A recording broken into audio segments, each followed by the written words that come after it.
ETV అభిరుచి ప్రేక్షకులందరికీ స్వాగతం సుస్వాగతం. కాళ్ళు తడవకుండా సముద్రాన్ని, కళ్ళు తడవకుండా జీవితాన్ని, నోరిరించకుండా అత్తమ్మ రుచుల్ని ఎవ్వరూ ఊహించలేరు. ఎందుకంటే విధిని మార్చే దమ్ము ఎవ్వరికి లేదు ఇక్కడ. ప్రతి వారం మనందరికీ రకరకాల వంటకాలని రకరకాలుగా చాలా రుచికరంగా చేసి చూపిస్తున్నాం మన అత్తమ్మ కౌసల్య అత్తమ్మ. ఈ రోజు కూడా మనందరికి ఒక మంచి రుచికరమైన పచ్చడి చేయటానికి సిద్ధంగా ఉన్నారు. పిలిచేద్దాం.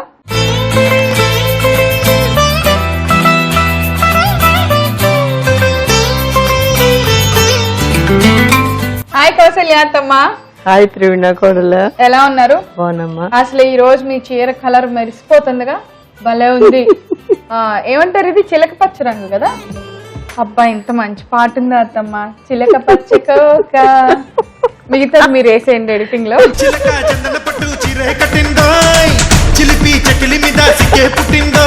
అది అత్తమ్మ నవ్వు మీద మంచి పాట చూస్తాము. సో ఆ రోజుల్లో మా అత్తమ్మ సావిత్రి గారికి పోటీ అవుతున్నారని సినిమాల్లోకి రాకుండా వాళ్ళ నాన్నగారు ఆపారట కదా అత్తమ్మ. అంటే ఏదో ఒక వంట నాకు బాగా చేస్తారు కదా మా అత్తమ్మకి, నేను మంచి సోప్ వేయాలి కదా అందుకే. అత్తమ్మ ఏం చేస్తున్నారు ఇవాళ? మామిడికాయ పెసరపప్పు పచ్చడి. పచ్చడి, అబ్బా ఎన్ని రోజుల తర్వాత మనం చట్పట్ల పచ్చడి చేస్తున్నాము స్పెషల్ గా. మామిడికాయ సీజన్ అయిపోయాక ఎందుకు అత్తమ్మ? సీజన్ ఎప్పుడు అవదమ్మా, ఎప్పుడు ఉంటాయి మామిడికాయలు. ఏ మామిడికాయ? పచ్చి మామిడికాయ. పచ్చి మామిడికాయ. ఓ పచ్చి మామిడికాయ. సో పెసరపప్పు మామిడికాయ పచ్చడి ఇది, అవునా? సో మరి ఇంకెందుకు ఆలస్యం, పెసరపప్పు మామిడికాయ పచ్చడికి కావాల్సిన పదార్థాలన్నీ ఒకసారి చూద్దాం. పెసరపప్పు మామిడికాయ పచ్చడి తయారు చేసుకోవడానికి కావాల్సిన పదార్థాలు: నానబెట్టిన పెసరపప్పు, మామిడి కోరు, ఎర్ర మిరపకాయలు, ఆవాలు, ఇంగువ, కరివేపాకు, మినప్పప్పు, పసుపు, నూనె, పచ్చిమిర్చి ముక్కలు, ఉప్పు. సో అత్తమ్మ అన్ని ఇంగ్రీడియంట్స్ రెడీగా ఉన్నాయి. ముందుగా పోపు వేయాలి కదా. నేనేం మర్చిపోలేదు కదా. ఫస్ట్ మీరు ఎక్స్పర్ట్ లాగా అయిపోయారు. వంట చేయించి నేనే ఎక్స్పర్ట్ అయిపోయా. యాంకర్ గా రిటైర్ అయిపోయాక ఎక్స్పర్ట్ గా వచ్చి మీకు అందరి కోసం వంటలు చేస్తా, అంతేగా? నూనె వేసేస్తాం. ఈ పచ్చడి మనం రుబ్బురోలు రుబ్బుదామా? ఓకే. ఏంటి మా అత్తమ్మ ఒక్కసారిగా అలా ఫ్లాష్ బ్యాక్ లోకి వెళ్ళిపోయారు?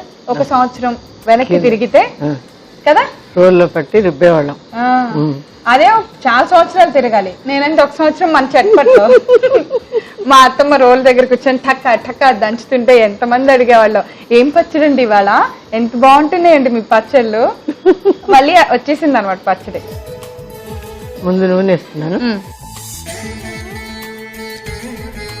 పెసరపప్పు నానబెట్టారు అత్తమ్మ? పెసరపప్పు ముందుగా నానబెట్టేసుకొని మామిడి తురుము కలిపేసి రుబ్బేయడం. ఆయిల్ వేడెక్కాక వేద్దాం. అత్తమ్మ ఈ పచ్చడి మీరు క్రియేట్ చేశారా? ఎప్పటి నుంచో చేస్తాం? పాత రోజుల పచ్చడి. ఎప్పుడు? ముత్తాతల పచ్చడి. ముత్తాతల పచ్చడి అందరూ చేసుకుంటారు ఈ పచ్చడి. కామన్ గా పెసరపప్పు మామిడికాయ. ఎందుకు అత్తమ్మ కాంబినేషన్ బాగుంటుందా? బ్రాహ్మణ భోజన ప్రియ అంటారు. అంటే బ్రాహ్మణ్స్ అంటే చాలా మంది పచ్చళ్ళు ఎక్కువ చేసుకుంటారు. అంటే తిండి యావా, తిండి గోల చాలా ఎక్కువగా ఉంటాయి వాళ్ళకి. అందుకని రకరకాలైన పచ్చళ్ళు, పప్పులతోటి, కొబ్బరితోటి రకరకాల పచ్చళ్ళు చేసుకునేవారు. అందుకని ఈ పచ్చళ్ళు, కొన్ని పచ్చళ్ళు ట్రేడ్ మార్క్లు అనమాట. చాలా టేస్టీగా. కంది పచ్చడి ఒకటి, పెసర పచ్చడి ఒకటి, కొబ్బరికాయ పచ్చడి ఒకటి, ఇలాంటి పచ్చళ్ళన్నీ కంపల్సరీగా అందరూ లైక్ చేస్తారు. నూనె వేడెక్కింది. మినపప్పు వేస్తున్నాను. కొంచెం ఆవాలు. నా ఫేవరెటింగో మీ ఫేవరెటింగో? మా అత్తమ్మ ఫేవరెట్. కానీ మంచి వాసన వచ్చేస్తుంది. ఎర్రమిరపకాయలు. ఓకే. ఈ పచ్చడి ఎర్రమిరపకాయలు బాగుంటాయి అత్తమ్మ? బాగుంటాయి. తర్వాత అలాగే నేనేంటంటే మామిడికాయ పులుపు ఎక్కువగా ఉంటుందని కొంచెం పచ్చిమిరపకాయలు కూడా వేస్తున్నాను. కొద్ది కారం పడాలి. కారం పడకపోతే బాగుంటుంది. ఇంకా మనం ఆపేసుకోవచ్చు. కొంచెం కరివేపాకు ఆప్షనల్, కొంతమంది వేసుకుంటారు, కొంతమంది వేసుకోరు. అత్తమ్మ తాలింపు వేసాం చక్కగా, పచ్చిమిర్చి, ఎండుమిర్చి, దినుసులు అన్ని వేయించాం. ఇప్పుడు నెక్స్ట్ రుబ్బుకోవాలి. మరి రోటి దగ్గరికి వెళ్ళిపోదాం. షూర్. ఫస్ట్ మిరపకాయలు వేసి మిరపకాయ. కొంచెం పోపు నుంచి మిరపకాయలు వేస్తే సరిపోతుంది. ఈ పోపులో లాస్ట్ కలుపుదామా? అత్తమ్మ వేస్తాం. ఎన్నాళ్ళకి మన దంచుడు వచ్చేసింది. దంచద్దా?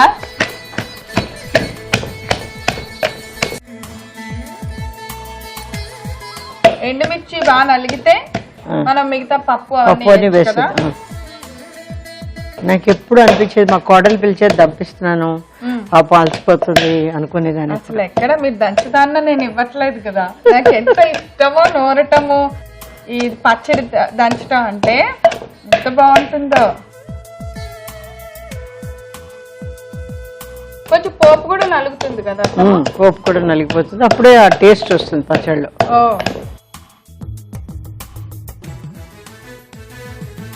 ఆల్మోస్ట్ కలిపినాయి. ఇప్పుడు మనం మామిడికాయ వేసేద్దాం. అలాగే ఉప్పు పసుపు కూడా వేసేద్దాం. పసుపు ఉప్పు వేసేస్తున్నాను చేత్తో. కరెక్ట్ గా పడుతుంది కదా అత్తమ్మ? మీకు సిగ్నల్ ఇచ్చి చేత్తో వేస్తాను నేను. తర్వాత పసుపు ఒక్కటే ఐటమ్ నేను చేత్తో వేసేది.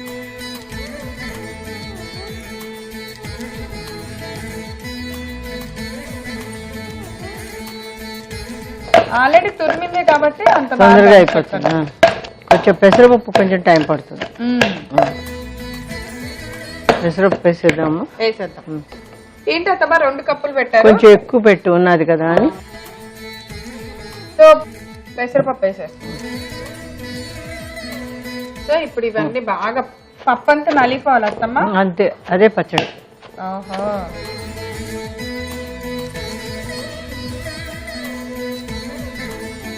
అయిపోయిందా అత్తమ్మ? చూడమ్మా మా కోడలు ఎంత చక్కగా రుబ్బిందో. ఇంకా కొన్ని పప్పులు ఉన్నాయి అత్తమ్మ, పర్లేదా? కొంచెం పప్పు తింటే బలమే. కొద్దిగా నవ్వలేదు. పచ్చపచ్చగా రుబ్బితేనే టేస్ట్.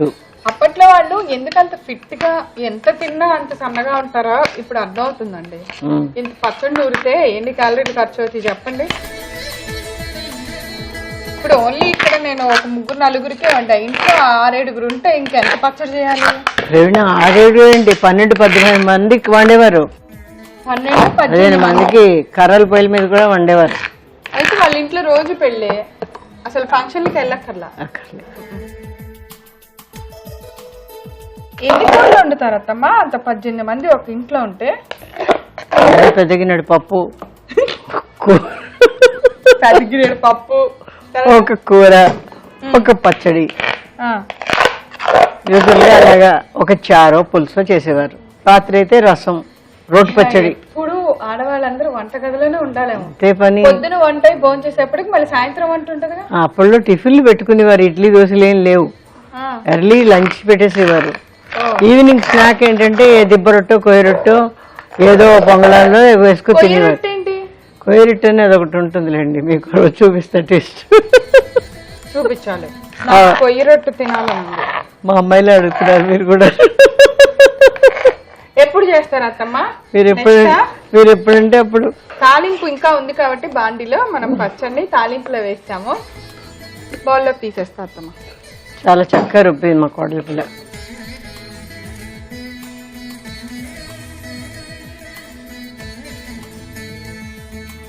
చాలా పచ్చడి అయింది అత్తమ్మ.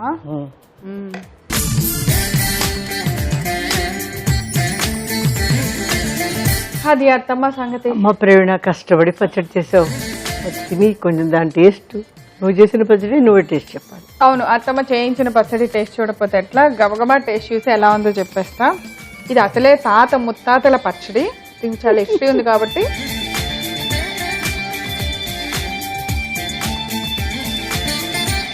బాగుంది అత్తమ్మ, పులుపు లేదు. పులుపు, కారం, ఉప్పు, అదొక రకమైన గ్రేవీ, ఉప్పు భలే ఉంది, చాలా బాగుంది. ఇంగువ ఫ్లేవర్ హాయిగా ఉంది, మా అత్తమ్మకి ఇష్టమైన ఫ్లేవర్ కదా. పెసరపప్పు మామిడికాయ పచ్చడి చాలా చాలా టేస్టీగా ఉంది. మీరు అంతా కూడా తప్పకుండా తయారు చేసుకోండి. కావాల్సిన పదార్థాలు తయారు చేసే విధానం ఒకసారి రిపీట్ చేస్తా, నోట్ చేసుకోండి. పెసరపప్పు మామిడికాయ పచ్చడి తయారు చేసుకోవడానికి కావాల్సిన పదార్థాలు: నానబెట్టిన పెసరపప్పు, మామిడి కోరు, ఎర్రమిరపకాయలు, ఆవాలు, ఇంగువ, కరివేపాకు, మినప్పప్పు, పసుపు, నూనె, పచ్చిమిర్చి ముక్కలు, ఉప్పు. పెసరపప్పు మామిడికాయ పచ్చడి తయారు చేసుకునే విధానం: ముందుగా స్టవ్ వెలిగించి బాండీ పెట్టి కొద్దిగా నూనె వేసి, నూనె వేడెక్కిన తర్వాత మినప్పప్పు, కొద్దిగా ఆవాలు, ఇంగువ, ఎర్రమిరపకాయలు, తరిగిన పచ్చిమిర్చి, కరివేపాకు వేసి పోపు పెట్టుకోవాలి.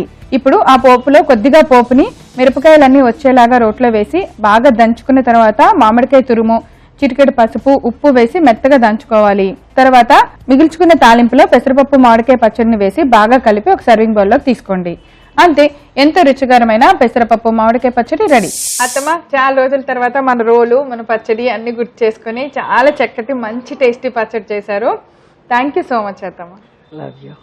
పెసరపప్పు మామిడికాయ పచ్చడి ఎలా ఉంటుంది చెప్పండి? కాంబినేషన్ అయితే అద్దరిపోయింది. మీరు ఈ రోజు చూడటం మిస్ అయ్యారా? అయ్యో, అయితే మీరు ఏం చేయాలో తెలుసా?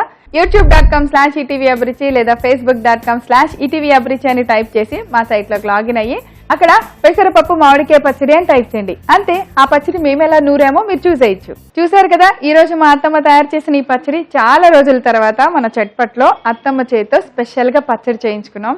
టేస్ట్ ఎలా ఉంటుంది చెప్పండి? ఎలా ఉంటుంది? అలాగే ఉంటుంది. ఎంత బాగుందో! మీరందరూ తప్పకుండా తయారు చేసుకొని టేస్ట్ చూడండి. రేపు మరో సరికొత్త వంటకంతో తిరిగి అత్తమ్మ స్పెషల్ చట్పట్లో కలుసుకుందాం. అంతవరకు సెలవు, నమస్కారం.